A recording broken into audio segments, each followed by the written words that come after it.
bem amigos do universo sombrio, o Natal é uma data de comemorações onde as famílias se reúnem para trocar presentes, comer panetone e reclamar das uvas passas no arroz. Mas também é uma época que muitos maníacos aproveitam para aterrorizar as pessoas, pois as casas ficam mais vulneráveis ou até mesmo vazias, como você deve ter visto no filme do psicopata Kevin em Esqueceram de Mim. E para deixar essa época ainda mais assustadora, nosso canal apresenta 9 histórias reais de terror natalinas. Bora para o vídeo. História 1. O Homem no Posto. Essa história aconteceu há 4 anos e ainda me assombra até hoje. Era noite de Natal e minha família estava voltando para casa de um restaurante.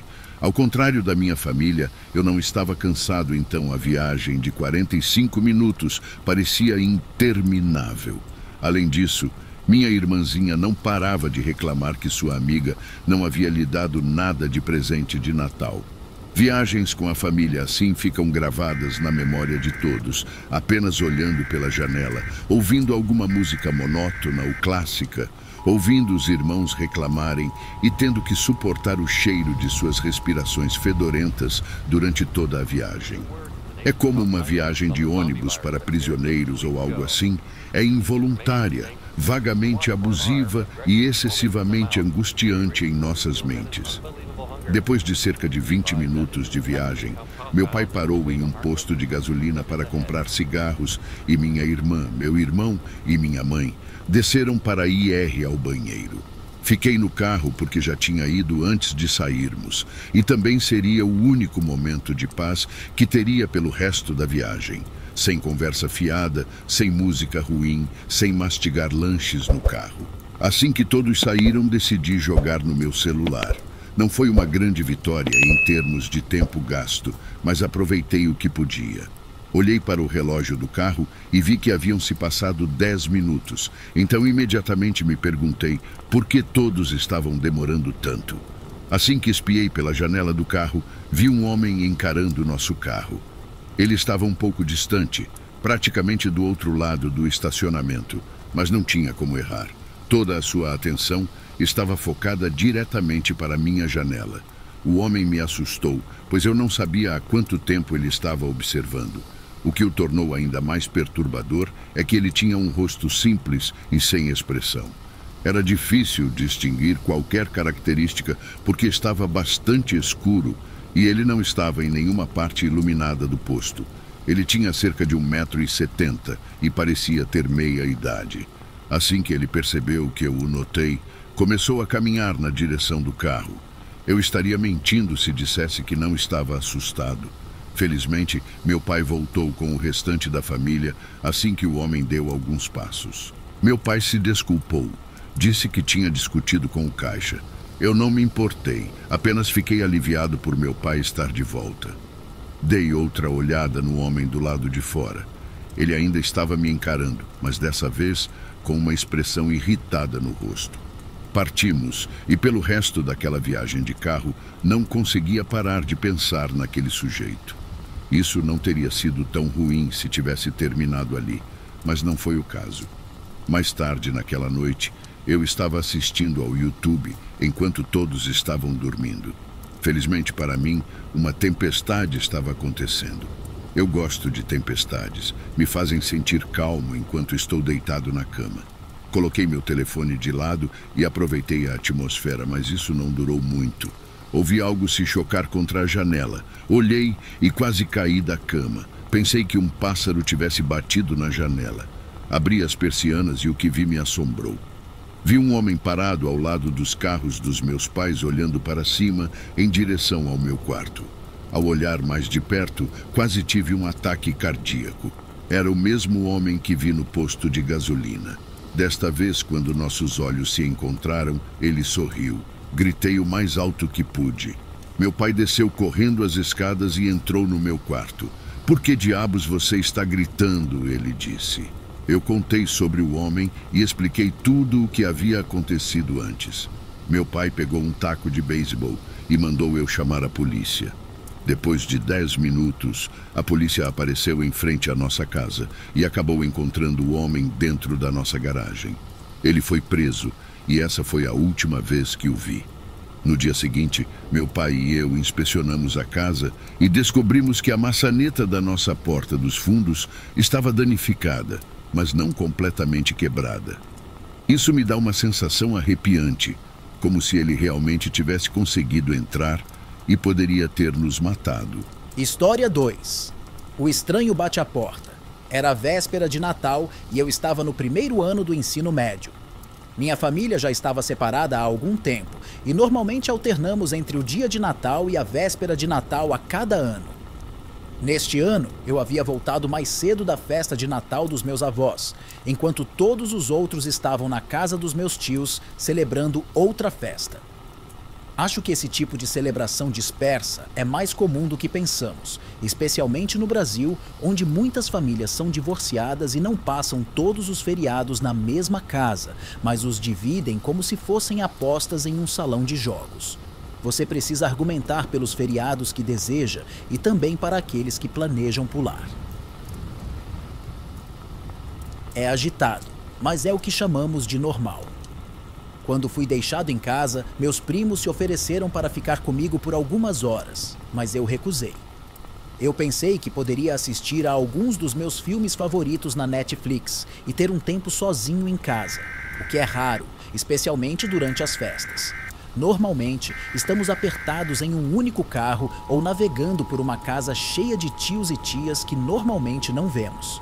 Estava realmente super animado para ter um pouco de tempo para mim. Eu tinha notado um carro desconhecido estacionado na rua, mas não dei importância, considerando que era véspera de Natal, provavelmente um parente de um vizinho ou algo assim. Depois de entrar, tranquei a porta, peguei alguns lanches e comecei a me acomodar. Não tinha passado mais de 15 minutos quando ouvi uma batida na porta. Isso me deixou profundamente desconfortável.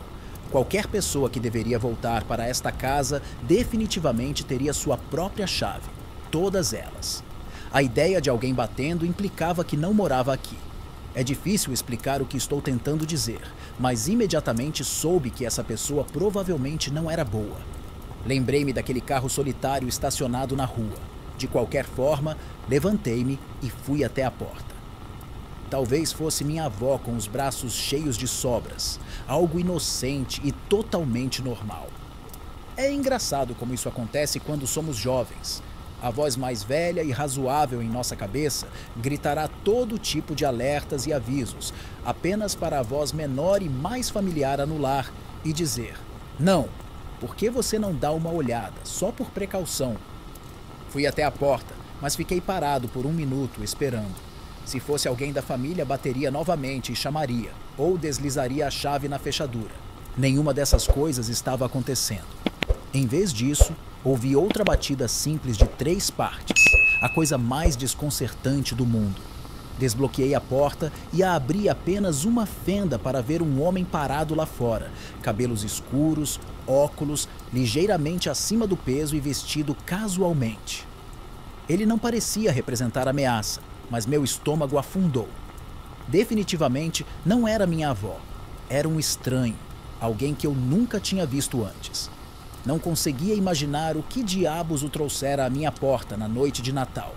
Ele me perguntou: "Ei, eu estava me perguntando sobre o carro lá fora. Está à venda?" Ele tinha uma voz estranha e aguda. Eu disse a ele: "Acho que não. Tem alguém aqui com quem eu possa falar sobre isso?" Sem pensar muito, ele disse: "Não, você pode voltar em outro momento." Fechei a porta e girei a fechadura o mais rápido que pude. Ele imediatamente agarrou a maçaneta e começou a bater na porta. Ouvi uma série de palavrões e a pancada então parou.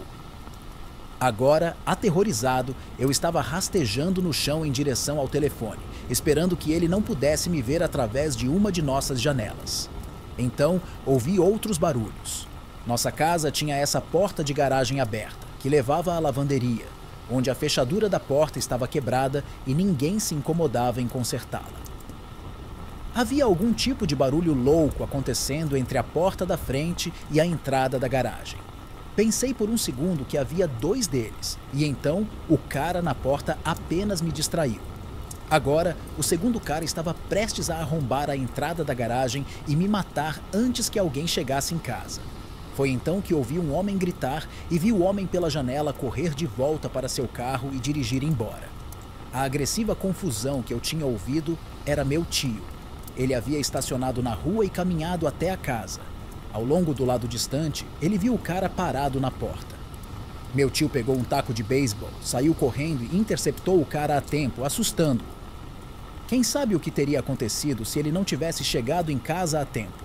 Infelizmente, nenhum de nós conseguiu anotar a placa do carro e nada realmente aconteceu depois disso. Mas eu nunca mais ficarei sozinho em casa em qualquer feriado.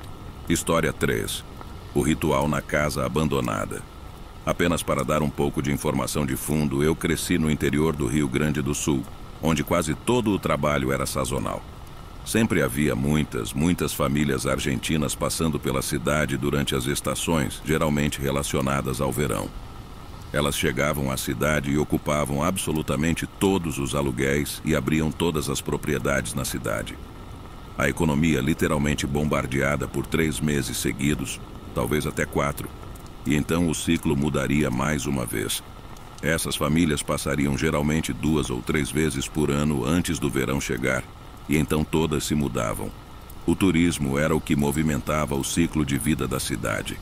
O trabalho rareou com o final da estação de verão, assim como a nossa agitada economia. Então, por volta do Natal, no final dos anos 80 e início dos anos 90, eu, meus primos e todos os meus amigos tivemos uma festa do pijama na casa de um dos meus amigos durante uma de nossas raras tempestades. Este amigo em particular tinha um pai ex-militar que possuía uma coleção legal de equipamentos excedentes, especialmente um par de óculos de visão noturna. Essa era uma das razões pelas quais gostávamos de nos reunir na casa dele. Sempre havia algo legal para brincar. Como mencionei antes, estamos no interior do sul, no meio do nada. Então, como você pode imaginar, há ainda menos coisas para fazer do que o normal. Especialmente para um bando de crianças que nem sequer podem dirigir. Fomos para as janelas para olhar aquela chuva. Acho que estávamos brincando de algo parecido com base do exército. Então estávamos fingindo ser batedores ou vigias e chamávamos a atenção para um inimigo que se aproximava. Então alguém passava os óculos para nós. Era uma maneira divertida de compartilhar o brinquedo mais legal que tínhamos permissão para brincar e também nos manter entretidos. Parecia que estávamos em uma missão especial e cada movimento contava. Além disso, a chuva e a floresta ao redor pareciam incríveis, muito mais legais do que nos filmes. Você pode literalmente ver tudo em movimento. Foi então que notamos algo estranho. Um movimento consistente vindo da casa vizinha mais próxima. Essa casa estava abandonada há alguns meses, pois todos nós conhecíamos a família que se mudou. Não sabemos exatamente o que aconteceu, mas de repente eles estavam saindo da cidade o mais rápido possível. Provavelmente algo relacionado à economia instável. De qualquer forma, até as crianças da família que iam para a escola simplesmente desapareceram um dia. E foi isso. Ninguém nunca se mudou, não havia placa de venda, apenas uma casa grande e vazia, meio assustadora no canto. Essa casa, no momento, não parecia abandonada. Levemente e apenas com a ajuda dos óculos de visão noturna, conseguimos ver uma luz acesa no sótão. Parecia estar oscilando ou se apagando e acendendo. Havia algo inconsistente sobre isso quando olhávamos pelos óculos. Passamos os óculos de mão em mão, tentando adivinhar o que todos estávamos vendo. Como um grupo de adolescentes costuma fazer, decidimos que precisávamos investigar. Fomos para a sala e começamos a nos agasalhar para a missão em questão. Capa de chuva, jeans, casacos e, por último, uma cobertura externa. Luvas pretas e toucas vieram por último para nos manter escondidos no escuro. Sentíamos como se fôssemos uma pequena unidade paramilitar. Embora a verdade seja que se algo decidisse nos matar, não haveria nada que pudéssemos fazer para impedi-lo. Tínhamos apenas 12 anos na época. Entramos pela mata em vez de usar a estrada, o que nos fazia sentir ainda mais legais e nos mantinha fora do campo de visão de qualquer vigia em potencial. Acho que todos nós acreditávamos que haveria um inimigo ou um grande mistério. Então decidimos que precisávamos nos aproximar sorrateiramente. E, claro, ao entrar na propriedade, definitivamente havia uma luz acesa no sótão, Era uma vela tremulando para lá e para cá, além da única janela que conseguimos ver. A oscilação da chama era o que tornava inconsistente através dos óculos de visão noturna. Ficamos ali no frio, apenas observando. Claramente havia alguém dentro daquela casa abandonada. Alguém que provavelmente não deveria estar lá. Não havia chance de qualquer um de nós se aproximar mais da casa para realmente olhar ao redor. Sabíamos que o piso rangia e isso entregaria nossa posição. Voltamos para a linha de árvores e apenas observamos por um tempo, perseguindo as sombras esguias que podíamos ver se movendo no sótão. Depois de um tempo, o frio nos atingiu, então recuamos para a casa, onde continuamos monitorando com os óculos de visão noturna até termos que ir para a cama. Concordamos em investigar de verdade quando o sol nascesse na manhã seguinte. Todos nós voltamos até a casa e, não vendo mais luz no sótão, entramos. Isso foi mais fácil do que deveria ter sido, mas, como mencionado, sabíamos que a criança costumava morar lá e ele nos mostrou as janelas frouxas e as portas que não se fechavam. Entramos sem fazer muito barulho e fechamos tudo atrás de nós, depois esperamos. Queríamos ter certeza de que ninguém nos visse entrar. Após alguns minutos de silêncio, começamos a procurar. Como esperado, a casa estava completamente vazia, sem móveis, sem decoração, nada. Manchas nas paredes onde os quadros costumavam estar. Gavetas e armários totalmente vazios. Não havia evidências de um invasor, vagabundo ou assassino em série. Restava apenas um lugar para procurar. Pode ter sido apenas nossa imaginação de adolescentes hiperativos, mas juro que, quando abrimos a escotilha para o sótão, um vento frio soprou por nós. Todos, da frente para trás da fila, sentiram. É por isso que ainda não nego que isso aconteceu. Isso não foi a parte mais incrível, no entanto.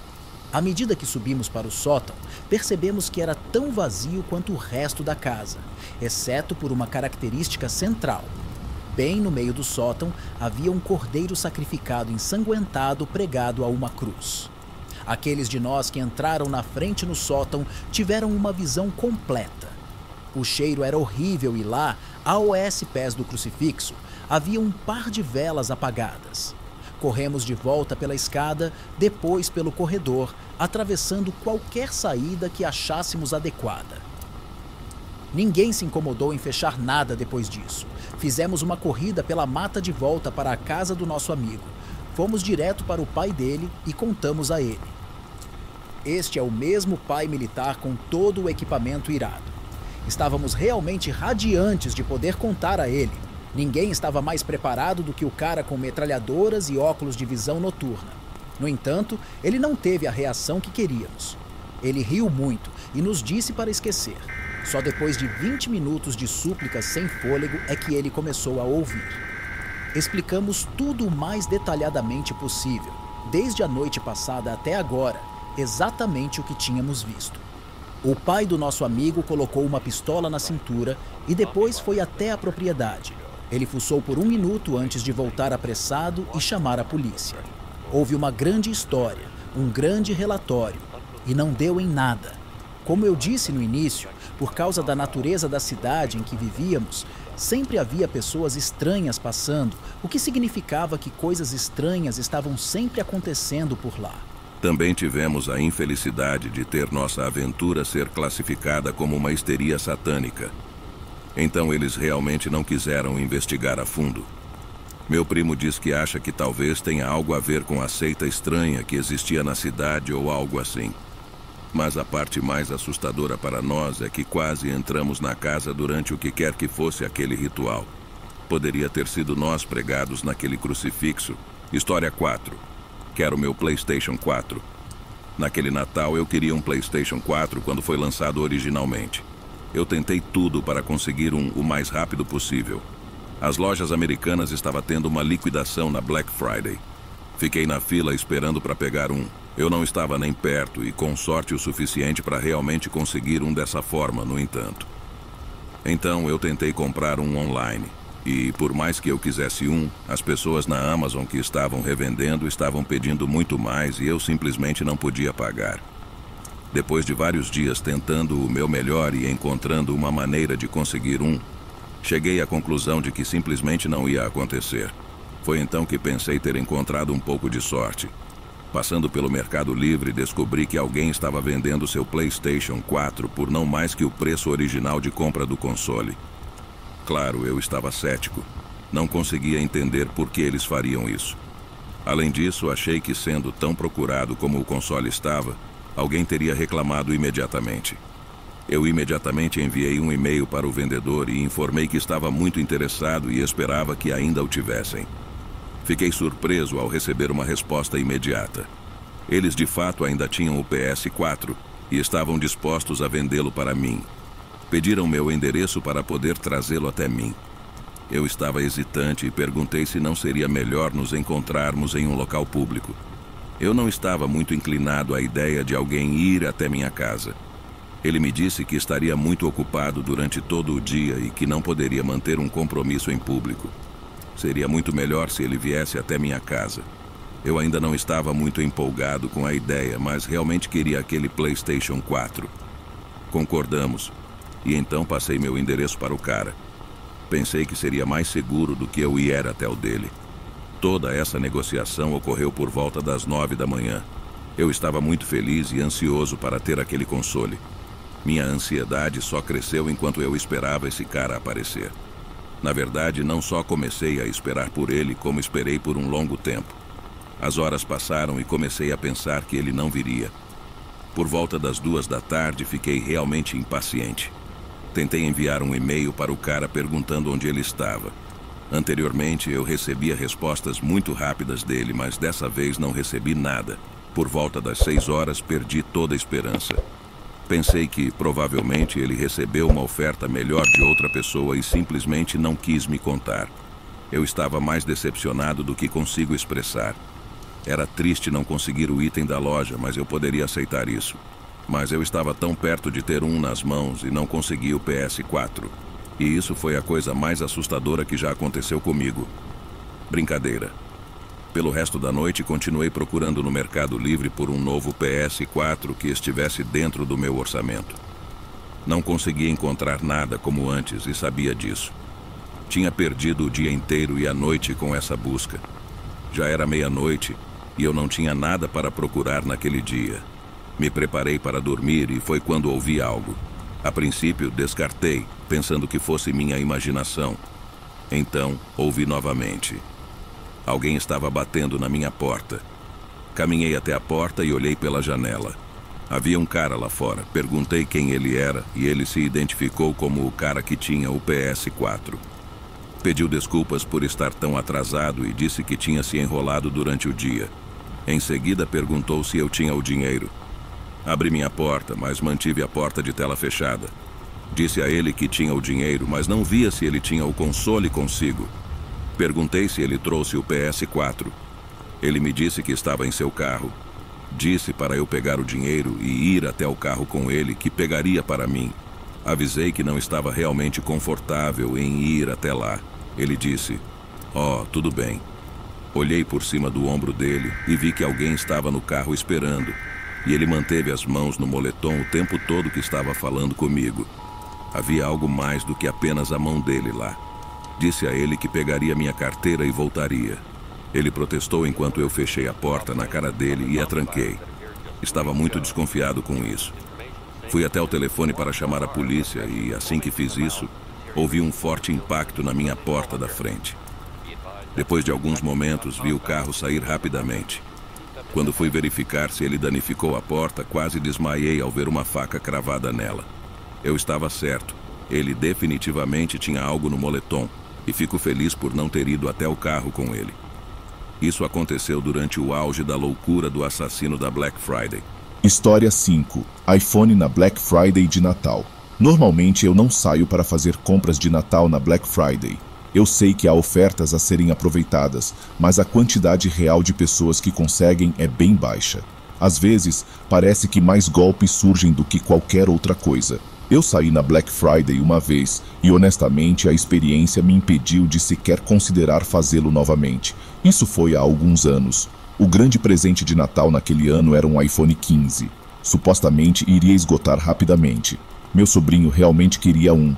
Então decidi, pela primeira vez, enfrentar a multidão da Black Friday e tentar conseguir um. Esperei na fila do lado de fora da loja até ela abrir, o tempo todo me perguntando por que as pessoas estavam tão fanáticas com isso. Estava frio, e embora estivesse razoavelmente agasalhado, isso não ajudou, já que tive que passar tanto tempo sem me mover. Além disso, as pessoas estavam de péssimo humor, o que parecia tirar o espírito do evento em si. Algumas pessoas tentavam furar a fila, o que só deixava as pessoas que já estavam na fila mais irritadas do que já estavam. Quando a loja estava prestes a abrir, percebi que alguém da loja estava saindo e conversando com cada pessoa na fila. Quando chegou a mim, percebi que ele estava distribuindo tickets indicando quem poderia comprar o iPhone 15. Ele me perguntou se era por isso que eu estava ali, e eu disse que sim. Ele me disse que eu era sortudo porque estava recebendo o último ticket. Claro, isso causou alguns resmungos e xingamentos das pessoas atrás de mim. Embora eu odiasse a ideia de que muitas pessoas não conseguiriam o celular que queriam, eu pessoalmente estava radiante. Isso foi até que esse cara saiu da fila e veio até mim. Ele se aproximou imediatamente depois que o trabalhador saiu. Primeiro, ele ofereceu comprar o ticket de mim. Eu disse não, porque não era uma questão de dinheiro, mas sim de fazer meu sobrinho feliz. Então ele começou a me contar que seu filho realmente queria aquele iPhone. Eu contra-argumentei, dizendo a ele que meu sobrinho também queria muito aquele celular. Quando eu continuei recusando, ele começou a me contar outras histórias, como seu filho estava realmente doente, mas eu podia perceber que ele estava fazendo o possível para me fazer sentir culpado. De mais longe na fila, algumas outras pessoas começaram a dizer para o cara me deixar em paz. Ele começou uma discussão acalorada com vários deles. Eventualmente o cara saiu pisando duro, mas não sem antes me dizer que eu ia conseguir aquele celular.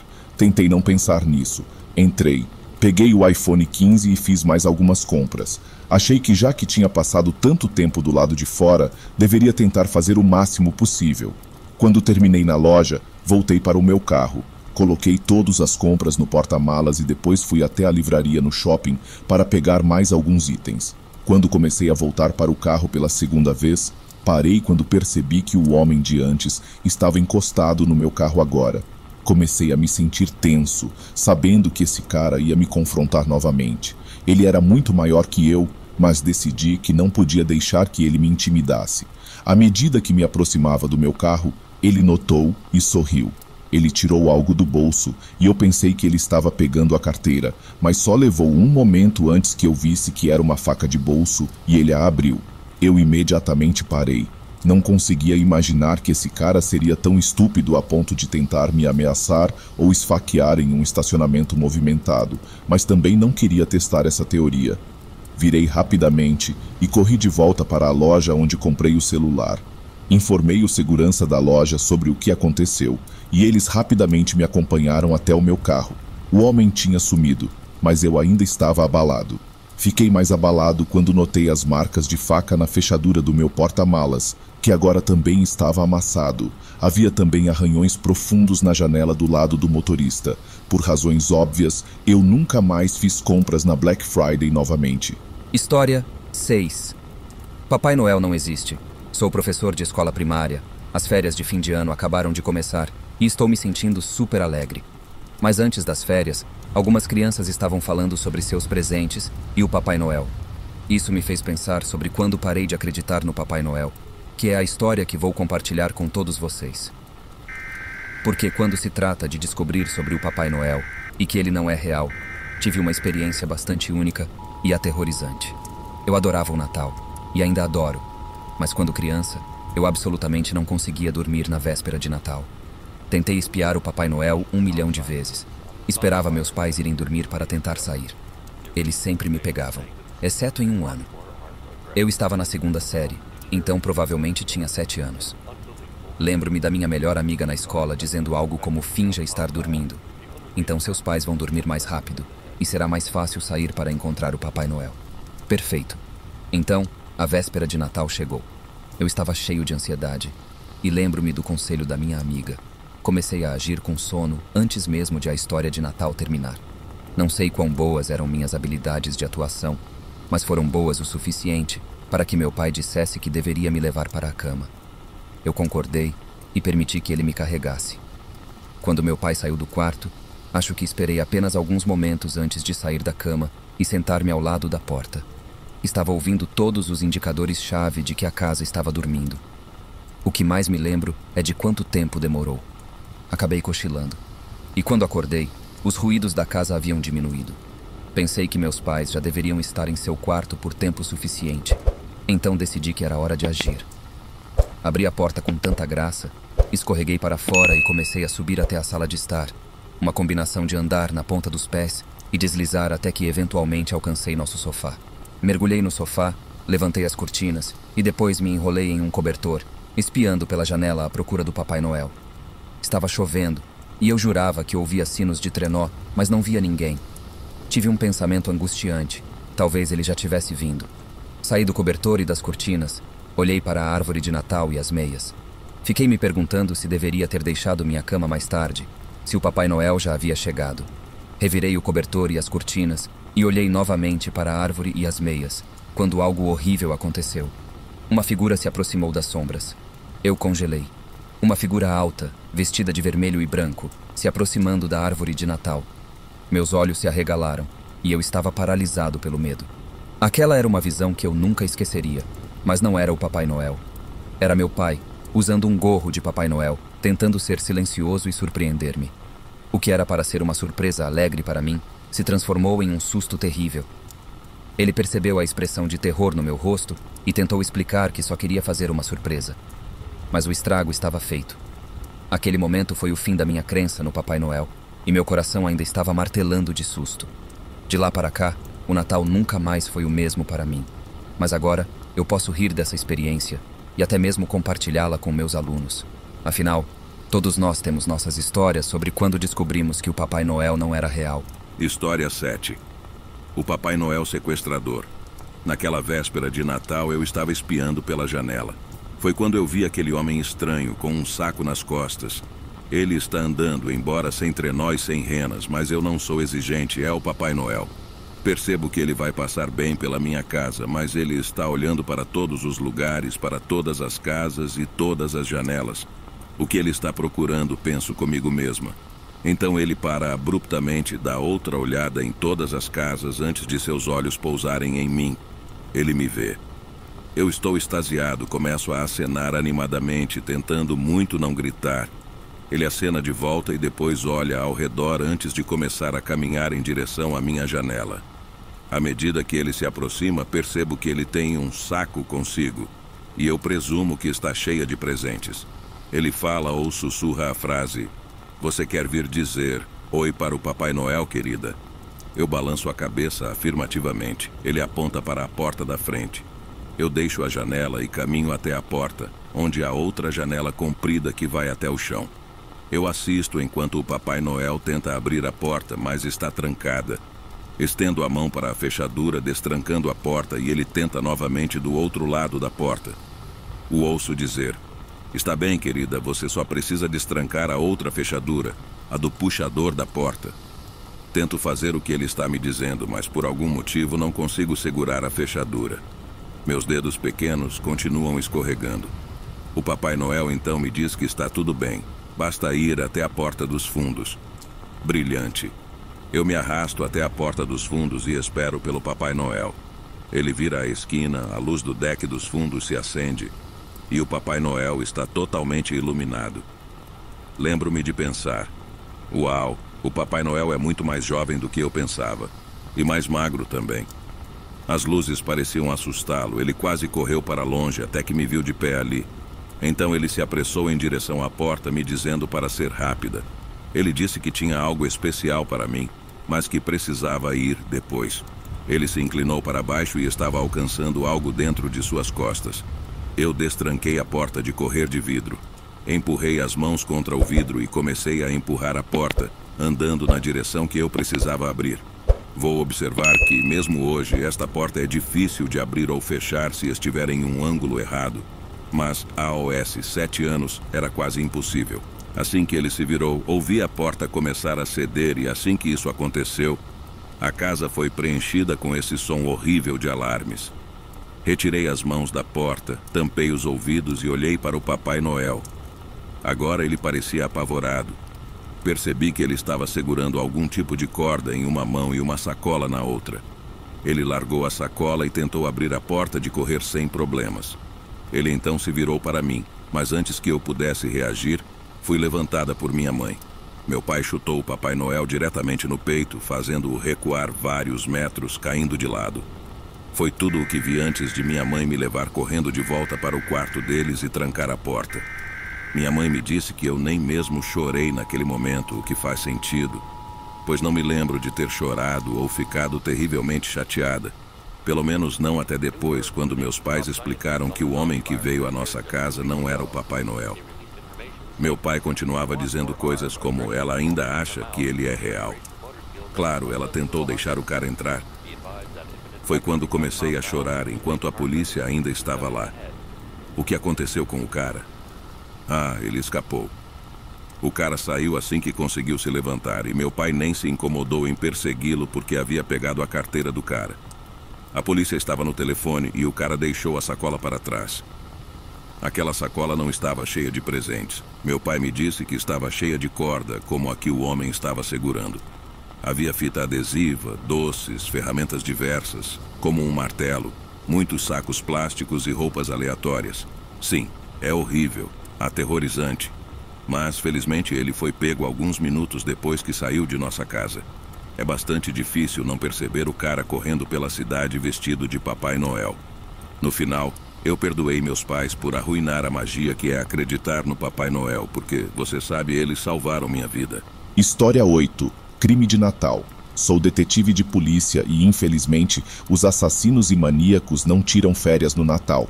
Acredito que durante toda a minha carreira em homicídios, fui chamado para uma cena no dia de Natal mais de 50% das vezes. Sei que o feriado deveria ser sobre paz e, como eu disse, boa vontade.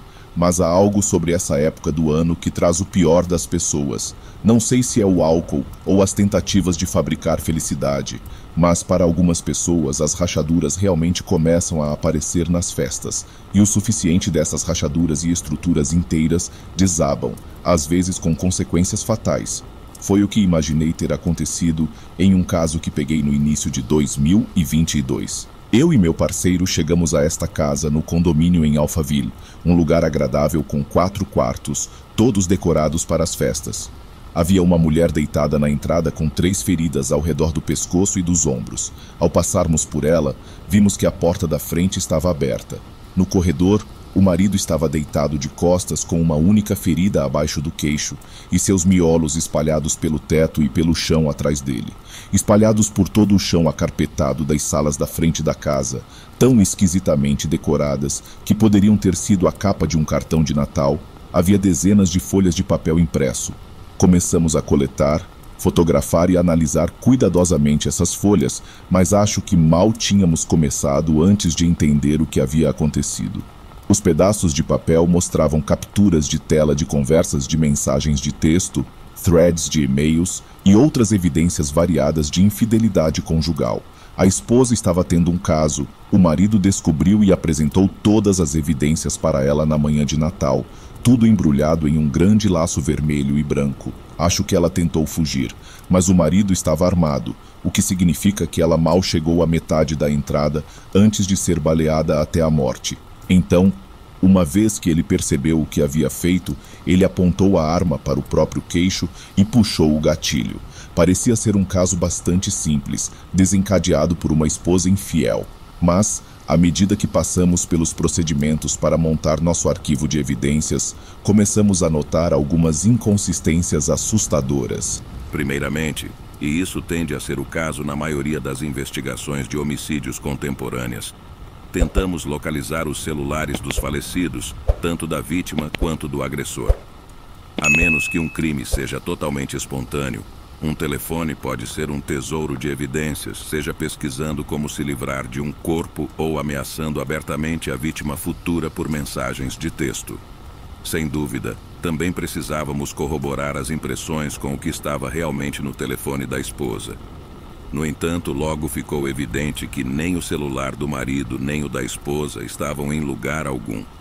Consideramos a possibilidade de que o marido tivesse se livrado ou escondido dos telefones para evitar que sua esposa chamasse ajuda, mas mesmo depois de revirar a casa inteira, não os encontramos. Não conseguimos localizar nenhum dos dois. Foi quando recorremos às operadoras locais de celular para obter ajuda na triangulação dos telefones. E se alguém estiver se perguntando, é assim que funciona basicamente. Em sua área, haverá qualquer número de torres de celular, e sempre que seu telefone estiver ligado, ele troca informações com a torre mais próxima para receber dados. Essas torres de celular armazenam todos os dados dessas pequenas conversas digitais, mas seu telefone não conversa com apenas uma por vez, ele fala com várias delas. Isso significa que a aplicação da lei ou quem quer que queira encontrá-lo pode não apenas determinar sua localização aproximada, mas pode usar a triangulação para determinar sua localização com uma precisão de alguns metros, mesmo se você desligar o telefone antes de cometer um crime. Podemos usar sua última localização conhecida, às vezes, como um ponto focal para a investigação que se segue. E não apenas esses sinais permitem que determinemos a localização aproximada de um telefone, mas também sabemos que horas eram em qualquer lugar antes de ser desligado. E aqui é onde descobrimos a segunda inconsistência. Estimamos que a morte do casal tenha ocorrido entre 6 e 7 da manhã. Tínhamos um vizinho dizendo que ouviu o que pensou ser tiros por volta desse horário, mas achou que era alguém testando algo que o Papai Noel trouxera. Os 3 ou 4 tiros que ouviram não foram seguidos por gritos, sirenes ou qualquer outra coisa. Então eles simplesmente voltaram a dormir, acrescentando que era por volta das 6h45 da manhã. Nesse caso, tanto o marido quanto a esposa teriam morrido até às 7 da manhã no máximo. Mas se fosse o caso, por que foi registrado o último sinal dos celulares de ambos pouco antes das 8? Ou, para colocar de forma simples, como 2 pessoas mortas desligaram seus próprios telefones após suas próprias mortes. Como você pode imaginar, isso abriu completamente nossa investigação, pois significava que uma terceira pessoa tinha que estar presente na cena do crime. Isso acontecia de vez em quando. Alguém entra em algo que não deveria ter visto e fica com medo de falar sobre isso por qualquer motivo.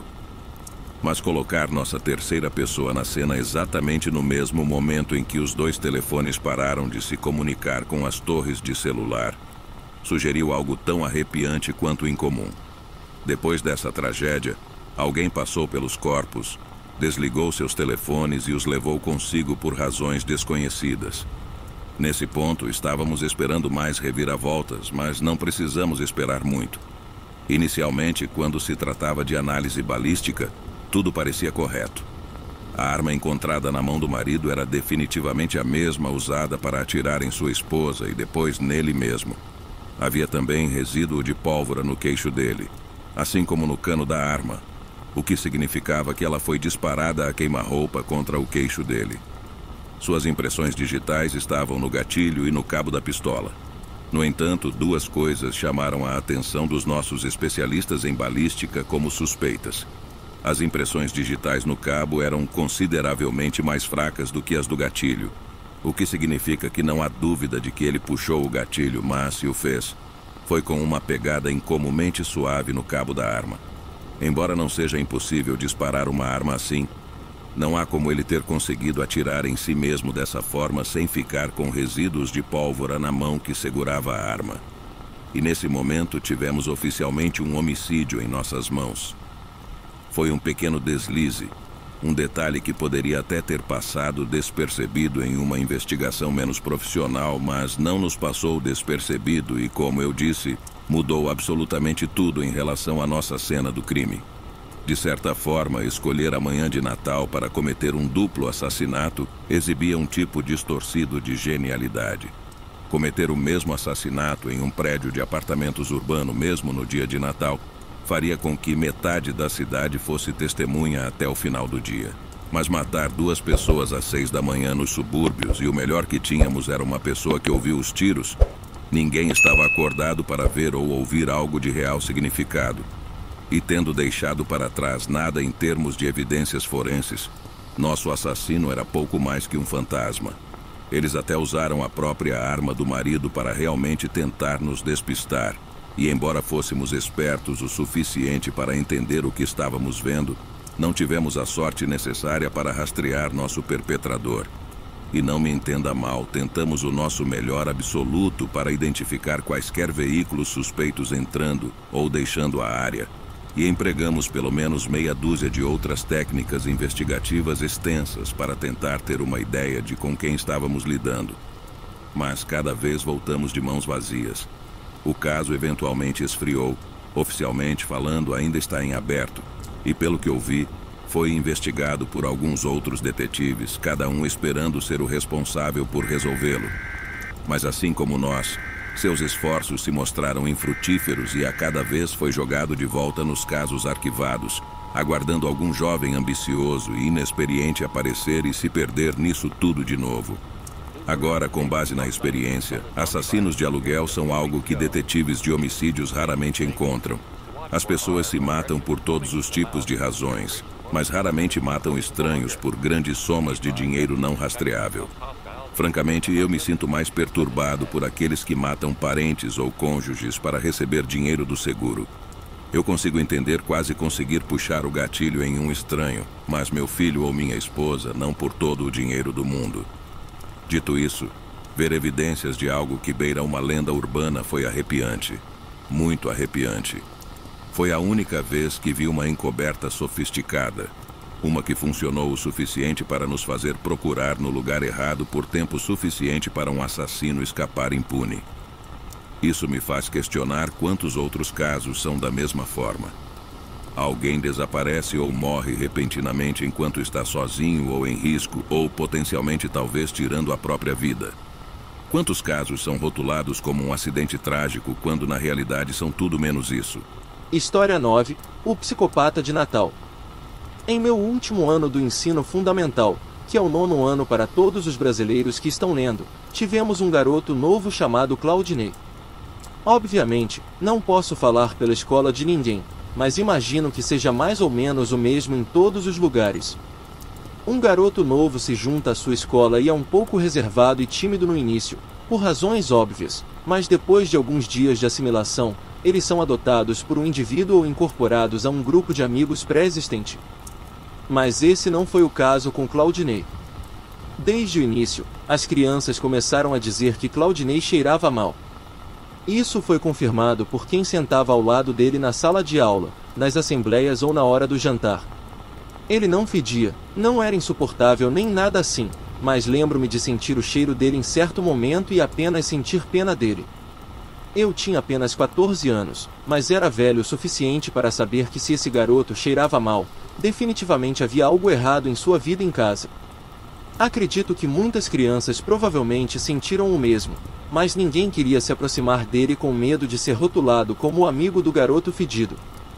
Então, finalmente, quando alguém se aproximou de Claudinei, logo se arrependeu. Lembro-me de ter uma grande briga um dia no playground da escola e todas as crianças correram para assistir. Eu não era diferente, mas quando olhei para os dois que estavam brigando, vi que não era bem uma briga, era mais um espancamento. Claudinei estava batendo no garoto menor na cabeça enquanto o garoto tentava desesperadamente se proteger. Professores correram para lá, atravessando o mar de crianças gritando para apartar a briga, e Claudinei foi suspenso pelo resto da semana, enquanto a vítima só foi para casa pelo resto do dia. Tivemos que esperar um dia para descobrir como a briga tinha começado, mas quando descobrimos, foi bastante chocante. Aparentemente, tudo o que o garoto fez foi se aproximar de Claudinei e perguntar se ele queria ir jogar futebol com ele e alguns amigos. E isso foi tudo.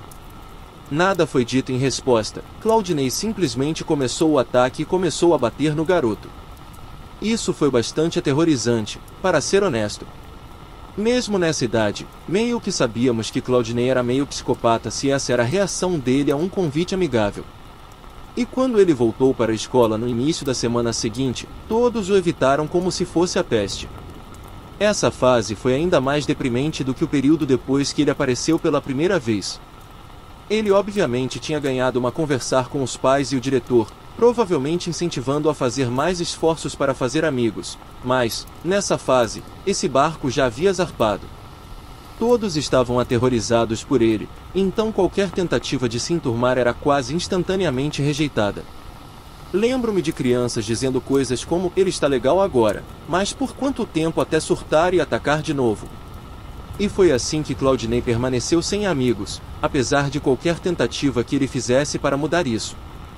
Com o tempo, essas tentativas se tornaram muito mais bizarras e sombrias, culminando em Claudinei trazendo um esquilo da Mongólia para a escola em uma panela de arroz plástica vazia. Nunca vou esquecer disso, era uma panela de arroz com todos os grãos coloridos, mas era uma panela que Claudinei esqueceu de equipar com buracos de ar. Obviamente, o animal não sobreviveu à viagem para a escola, mas isso não pareceu incomodar Claudinei. Ele foi pego brincando com o corpo sem vida e sufocado da pobre criatura, e foi o fim de Claudinei. Não sei para onde ele foi, se foi para algum tipo de escola comportamental ou algo assim, mas certamente não pensei que o veria novamente. Corte para o meio do terceiro ano do ensino médio, o último ano antes da faculdade.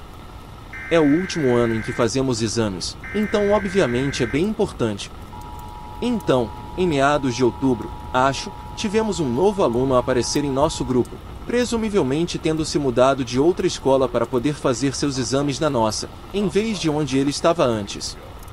Esta é obviamente uma escola diferente da que conheci Claudinei, e embora muitos de nós tenhamos acabado indo para a mesma escola primária e secundária, não eram as mesmas pessoas. Isso significa que, quando ouvi a notícia do novo aluno, foi tudo o que ouvi.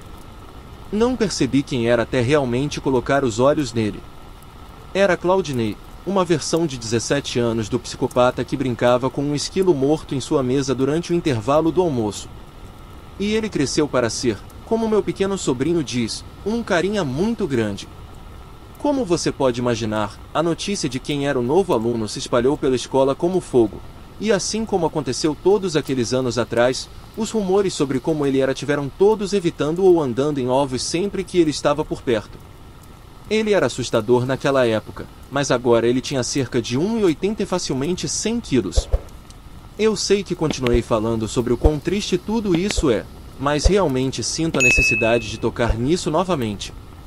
Claudinei claramente nunca fez amigos no tempo em que esteve em outro lugar, e enquanto todos nós nos desenvolvemos como jovens carismáticos prestes a entrar na idade adulta, Claudinei parecia o mesmo estranho solitário que aparentava ser na escola primária.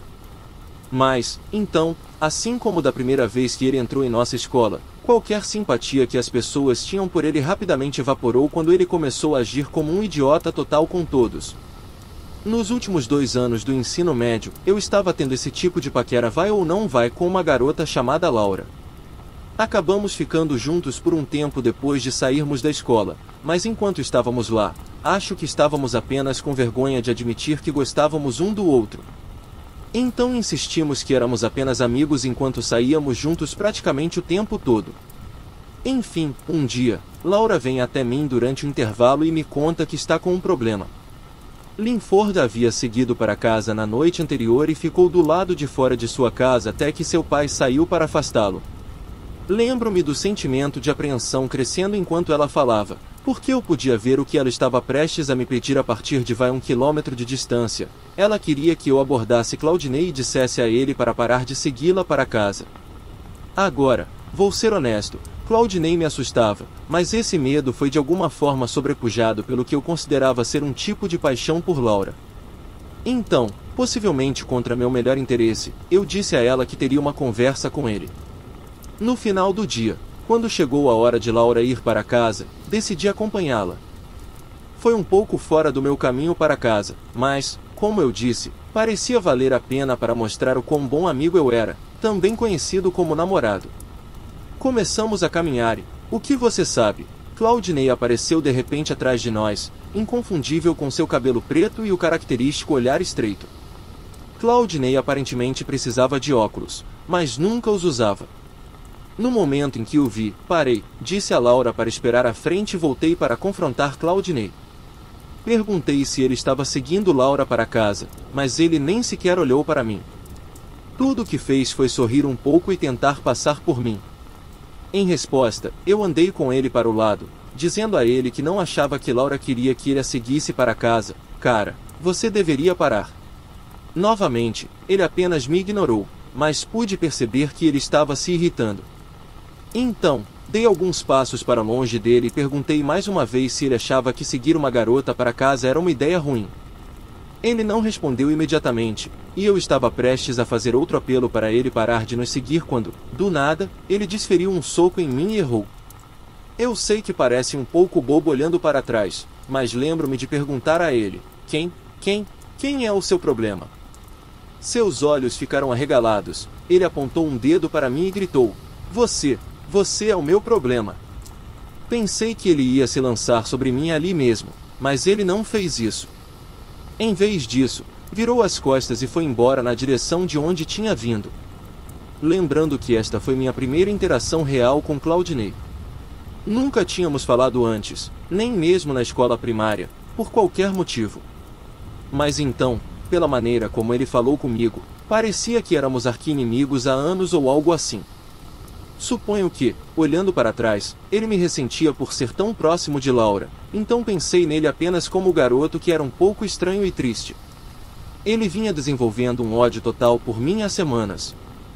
Felizmente, ele parou de tentar seguir Laura para casa depois disso, mas, em vez disso, voltou sua atenção para mim.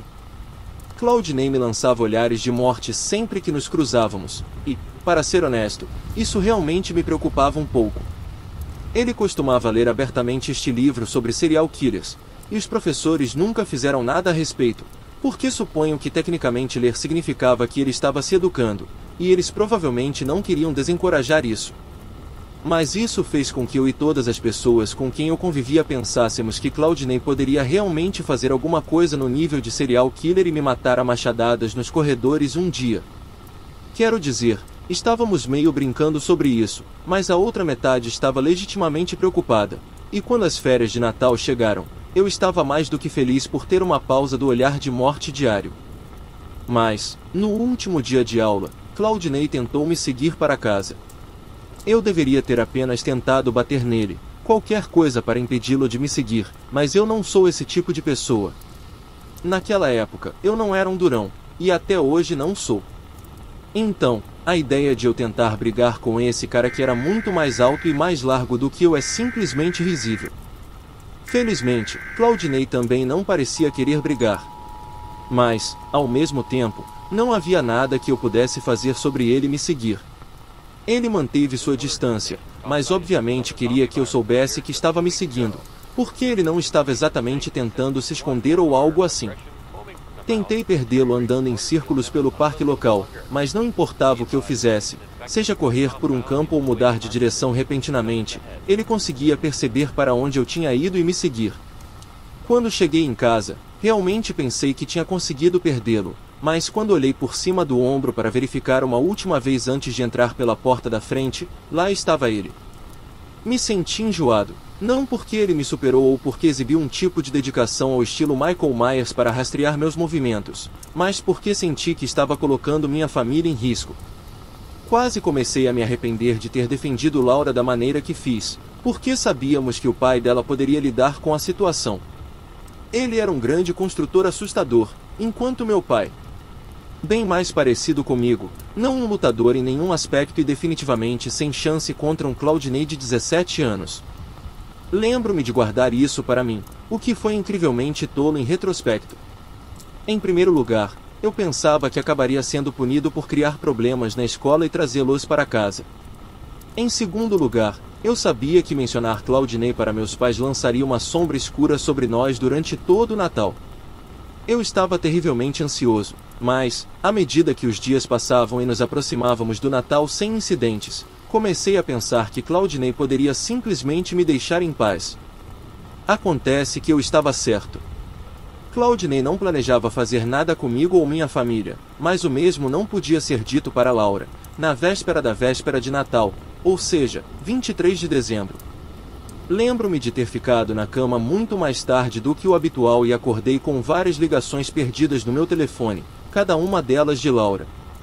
Liguei para ela de volta imediatamente, assumindo que tinha que ser algum tipo de emergência, e meu maior medo era que tivesse algo a ver com Claudinei.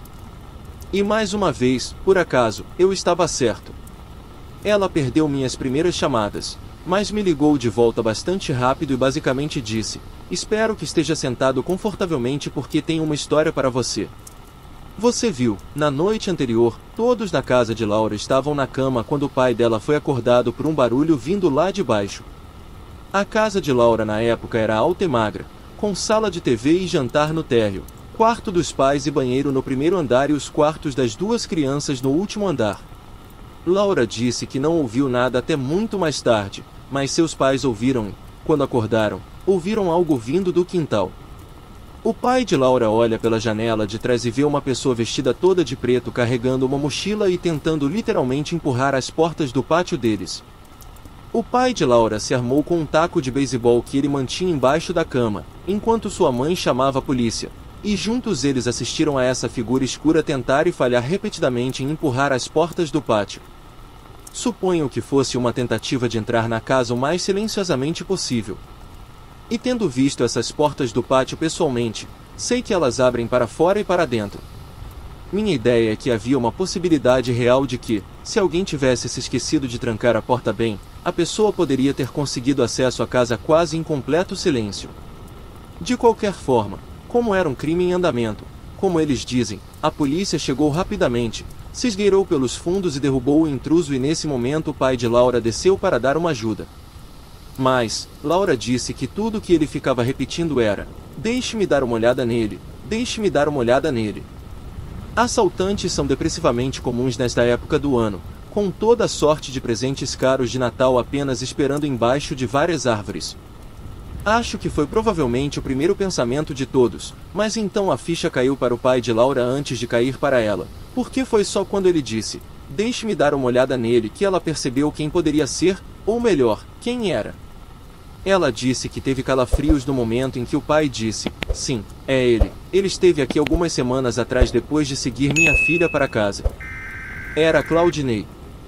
O fato de ele ter tentado invadir a casa no meio da noite foi assustador o suficiente, mas nada comparado ao que Claudinei tinha em sua mochila. A polícia encontrou todo tipo de pílulas, cordas, facas, ferramentas, um monte de fones de ouvido baratos e uma fita cassete. A polícia disse ao pai de Laura que tentou tocar a fita, mas tudo que havia nela era uma espécie de música dissonante estranha. Claudinei não explicaria o que estava planejando fazer. Eu sei que ele foi preso, mas acabou sendo acusado de várias coisas diferentes e não consigo lembrar todas de cabeça.